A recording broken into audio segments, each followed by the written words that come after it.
TNI Hadi Cahyanto telah menjalani uji kepatutan dan kelayakan untuk menjadi Panglima TNI menggantikan Jenderal Gatot Nurmantio yang dilakukan Komisi 1 DPR RI. Komisi 1 DPR memutuskan untuk menyetujui Kepala Staf TNI Angkatan Udara Marsikal Hadi Cahyanto menjadi Panglima TNI menggantikan Jenderal Gatot Nurmantio. Sementara itu, Presiden Joko Widodo masih menunggu surat resmi dari DPR tentang hasil dari uji kepatutan dan kelayakan Marsikal TNI Hadi Cahyanto. Kita menunggu selesai proses semuanya di DPR. Sepertinya hari ini selesai. Ya ditanyakan aja ke sana. Kalau selesai berarti selesai hari ini itu besok Pak, gimana Pak? Belum tahu karena kita menunggu selesainya proses yang ada di DPR. Ya. kasih Pak. Selesai di sana pun kan harus ada surat resminya yang kita terima gitu. Udah cukup ya. Marsikal Hadi Cahyanto sebelum menjadi Kepala Staf Angkatan Udara pernah memegang sejumlah jabatan, antara lain Irjen Kemhan dan Sekretaris Militer Presiden. Hadi Cahyanto juga pernah menjadi Komandan Pangkalan Udara Adi Sumarmo, Surakarta, Jawa Tengah, dan Abdurrahman Saleh, Malang, Jawa Timur. Denny Eko, JAK TV. Anda masih bersama kami di Saling Silang JAK TV. Di ujung telepon kami sudah tersambung dengan Bapak Andreas Pariera, Komisi 1 DPR RI dari fraksi PDIP. Halo, selamat malam Bang Andreas. Halo, selamat malam Mbak Ratna. Ya, Bang, kalau di studio saya sudah bersama Pak Andi Ryo dan juga Profesor Indria Samego dari LIPI. Kalau kita berbicara dengan persetujuan DPR sudah di paripurna pada hari ini, berarti next-nya nanti langkahnya Pak Hadi untuk menjadi Panglima TNI seperti apa? Ya kan mekanisme di legislatif selesai ya. Kemudian DPR menyampaikan itu pada Presiden dan Presiden kemudian memutuskan kapan dilantik. Oke, berarti sekarang tinggal tunggu pelantikan selangkah lagi, artinya sudah resmi menjadi Panglima TNI? Ya belum dong, artinya resmi setelah dilantik oleh Presiden. Nah. Oke, baik. Nah, informasi yang beredar pada saat kemarin LBP tanya jawab dan akhirnya kemudian diputuskan dalam sidang paripurna bahwa DPR menyetujui Hadi Cahyanto untuk menjadi Panglima TNI adalah sangat mulus. Apa sebenarnya yang menjadi catatan PDIP atau apa yang menjadi concern PDIP pada pemilihan Panglima TNI saat ini?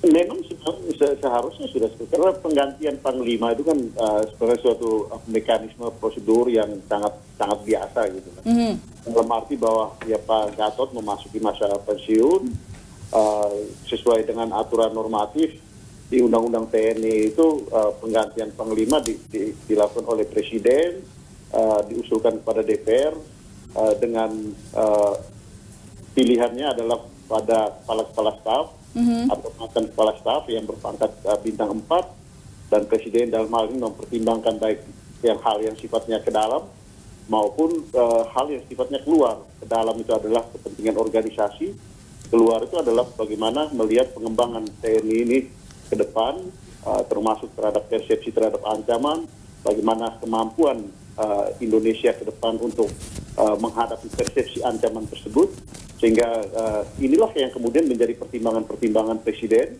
dan kemudian ya, kalau Presiden memutuskan seorang dalam hal ini Pak Hadi Cahyanto, tentu pertimbangan-pertimbangan itulah yang menjadi dasar kenapa Presiden memilih beliau gitu. Dalam arti bahwa ya ada pertimbangan-pertimbangan ke depan dan itu kemarin dipresentasikan dengan sangat bagus oleh Pak Hadi Cahyanto melihat bahwa ancaman ke depan ini adalah ya tidak bersifat lagi hanya semata pada ancaman teritorial, tetapi juga kita melihat bagaimana cyber war, bagaimana kita harus meningkatkan alutsista kita menghadapi tantangan-tantangan terutama ya yang sifatnya komprehensif dengan persepsi bahwa di depan mata kita ada persoalan-persoalan seperti Laut Cina Selatan, persoalan-persoalan ancaman yang sifatnya ya dari luar dalam arti yang teknologi yang tinggi gitu. Oleh karena itu harus diantisipasi gitu. Kemarin fit and proper test berjalan dengan sangat mulus, kemudian paripurna saat ini sudah meloloskan Hadi Cahyanto untuk menjadi Panglima TNI. Kemudian ini adalah calon tunggal yang dimajukan oleh Presiden. 2018-2019 kita akan masuk ke tahun politik. Bagaimana kemudian kita bisa mendapatkan jaminan agar TNI di bawah kepemimpinan Panglima TNI yang baru ini akan bisa berjalan atau tetap menjaga netralitas? Ya, ini karena apa ya? Karena selama sekian lama dari zaman Orde Baru, kita tahu bahwa militer itu tidak bisa lepas dari politik gitu. Ya di zaman Orde Baru sudah tahu bahwa ya dengan dui fungsi ABRI militer itu sangat melekat dengan politik. Ya, betul. Nah, kemudian setelah masa reformasi paradigma itu ingin dirubah gitu. Tapi itu kan perlu waktu dan perlu perjuangan, dan itu harus dilakukan terus menerus gitu. Sehingga siapapun panglima ke depan, saya kira prinsip ini yang harus dipegang gitu. Dan saya kira Pak Jokowi dengan mengangkat Panglima Pak Hadi Cahyanto, ya tentu dengan pertimbangan-pertimbangan bahwa ke depan militer itu, kalau dalam hal ini Panglima TNI harus mengambil komando untuk militer tidak terlibat dalam politik praktis gitu.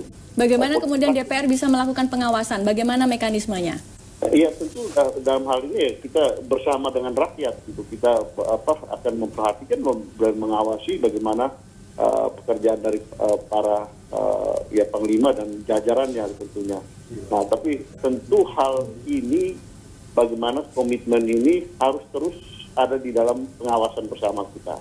Dan saya lihat juga bahwa militer itu sebenarnya tidak mau terjebak dalam politik, tapi bagaimana juga para politisi ini juga jangan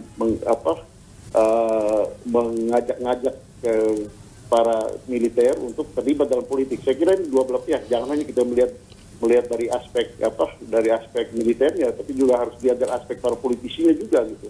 Oke, dari beberapa hal yang dikemukakan oleh Hadi Cahyanto pada saat kemarin fit and proper test, beberapa diantaranya adalah bagaimana ada pergeseran kekuasaan di luar negeri, kemudian masalah terorisme, perang cyber, konflik Laut Cina Selatan, dan juga menjaga stabilitas di maritim. Kalau DPR melihat mana yang paling urgent untuk dilakukan TNI pada saat ini? Ya, saya kira semua aspek itu mempunyai dimensi urgensinya gitu. Kita tidak bisa mengatakan bahwa ya karena ini yang paling penting, kemudian yang lain tidak perlu mendapat perhatian gitu. Tapi mungkin untuk yang dilakukan pertama kali apa berarti Bang Andreas? Ya, sekarang dengan kemampuan yang ada dan tantangan yang dihadapi, persepsi ancaman tentu dalam hal ini, ya satu hal yang harus kita hadapi adalah misalnya ya cyber war. Ini suatu satu tantangan yang serius, dan menurut saya ya TNI dalam hal ini harus mengambil peran dalam masalah itu gitu. Kemudian juga ancaman yang sifatnya dalam tanda petik yang sifatnya fisik, bagaimana potensi konflik yang ada di Laut Cina Selatan. Nah, itu juga harus perlu menjadi perhatian serius dari TNI. Jadi peningkatan kemampuan alutsista postur TNI harus mengikuti, mengimbangi ancaman yang real yang ada di depan mata kita. Baik, terima kasih Bang Andreas Pariara atas waktunya bergabung bersama kami di Saling Silang Jak TV dari Komisi 1 DPR PDIP.